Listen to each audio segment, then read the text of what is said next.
Hi friends, it's Wednesday morning. இன்றைக்கி மதியம் லஞ்சுக்கு பார்த்தீங்கன்னா சூப்பர் ஹெல்தியான வெங்காயத்தால் கூட்டு தான் ரெடி பண்ண போகிறேன். இதோட ரெசிபி ஆல்ரெடி நம்ம சேனலில் இருக்குது, லிங்க் கொடுக்குறேன், செக் பண்ணி பாருங்கள். இதுக்கு சூப்பரான ஒரு சைட் டிஷ் பார்த்தீங்கன்னா இன்றைக்கி வந்து பாவக்காய் தொக்கு தான் ரெடி பண்ண போகிறேன். அதுக்கு ஒரு வானலில் 2 ஸ்பூன் எண்ணெய் சேர்த்து, 1/2 ஸ்பூன் கடுகு, 1/2 ஸ்பூன் சீரகம், ஒரு 1/4 ஸ்பூன் சோம்பு, 1 ஸ்பூன் கடலைப்பருப்பு சேர்த்து நல்லா செவந்த உடனே ஒரு பச்சை மிளகா, கொஞ்சம் கருவேப்பிலையும் சேர்த்துட்டு கட் பண்ண ஒரு பெரிய வெங்காயம் சேர்த்து கூடவே தக்காளியும் சேர்த்து ஒரு 1/2 ஸ்பூன் கல்லுப்பு சேர்த்து நல்லா வதக்கிக்கோங்க. வெங்காயம் தக்காளி வதங்கினோன்னே நம்ம பாவக்காவை சின்ன சின்னதாக கட் பண்ணி வச்சுருக்கோம். இப்போ அதையும் அது கூட சேர்த்துட்டு 1 ஸ்பூன் மிளகா பொடி, 1 ஸ்பூன் குழம்பு மிளகா பொடி, 1/2 ஸ்பூன் மஞ்சள் பொடி, கொஞ்சமாக பெருங்காயம், கூடவே 1 ஸ்பூன் கரம் மசாலா சேர்த்துட்டு எண்ணெயிலே நல்லா வதக்கிட்டு இப்போ காய் வேகிறதுக்கு ஒரு 1/2 டம்ளர் தண்ணி சேர்த்துருக்கேன். இப்போ காய் முக்காப்பதான் வெந்தோன்னா ஒரு சின்ன கோலி குண்டு அளவு புளி சேர்த்து நல்லா கரைச்சிட்டு அதையும் அது கூட சேர்த்துக்கோங்க.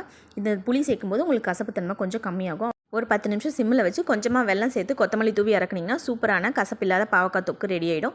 ஆனால் கொஞ்சமாக கசப்போட பாவக்காய் சாப்பிடும்போது தாங்க சூப்பர் டேஸ்ட்டாக இருக்கும். இன்றைக்கான லஞ்ச் இவ்வளோ தான். கொஞ்சமாக ரசமும் வச்சு முடிச்சாச்சு. வீடியோ பிடிச்சா லைக் பண்ணி சப்ஸ்கிரைப் பண்ணுங்கள். பாய்.